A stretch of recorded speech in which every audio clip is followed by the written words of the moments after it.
And we're back still talking about yesterday's guilty verdict in the accomplice to rape trial of polygamist leader Warren Jeffs.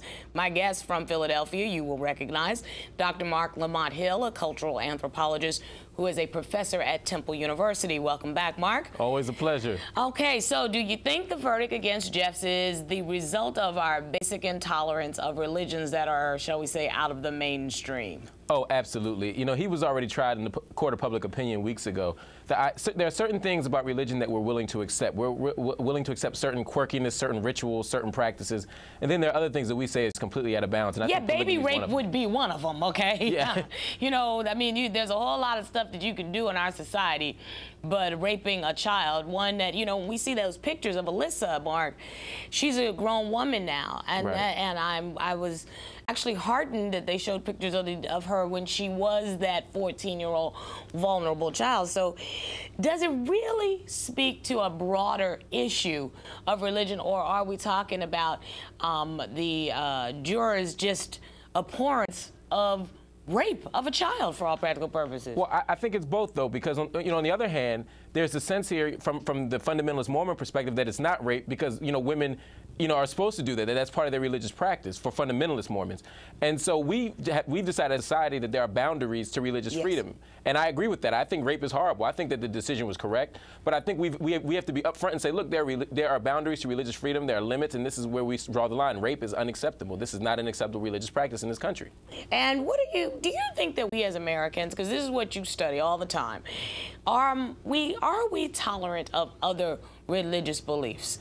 We're a Judeo-Christian society. We were founded in that way. So I guess, you know, just lay the question out there. Do we really walk the walk, or do we just talk the talk? We just talk the talk, Star. You know, we are accepting of various ways to be Christian. We're tolerant of various ways to be Jewish, you know, but when it comes to things that we consider outside the box and foreign, we are very, very beholden to our own beliefs, and we really look at everything else with this, you know, skeptical eye. You know, we are also a country that is built on religious freedom. I think in some ways we've taken the Constitution to say, you know, freedom of religion. It doesn't mean freedom from religion, but for a lot of people, any conversation about religion is one of those taboo topics. You know, at dinner, you don't talk politics, you don't talk money, you don't talk religion. Right. And if it's interracial, you don't talk OJ. You don't talk OJ in my house no matter what. Right. That's probably true. But I agree with you. You know, religion is something that people try to shy away from. But again, I think we have to be upfront and say this country is founded on religious values. There are certain moral and ethical values that we do appeal to in making our decisions. We're not running from religion. We just don't want the state to coerce us into choosing making a religious choice. That's the purpose there.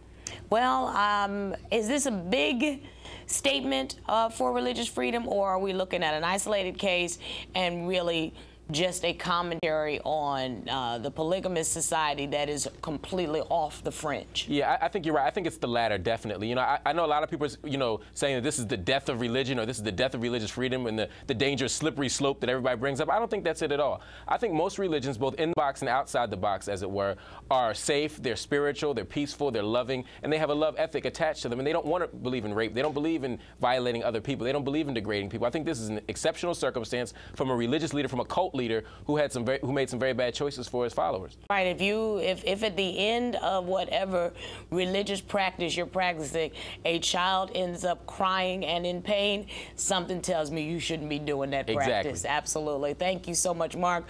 We'll talk to you again soon, I'm sure. My pleasure. But coming up next, I just read the new O.J. Simpson book. Speaking of that, If I Did It. Why? I had some major questions and suspicions that I hadn't heard raised about the book anywhere.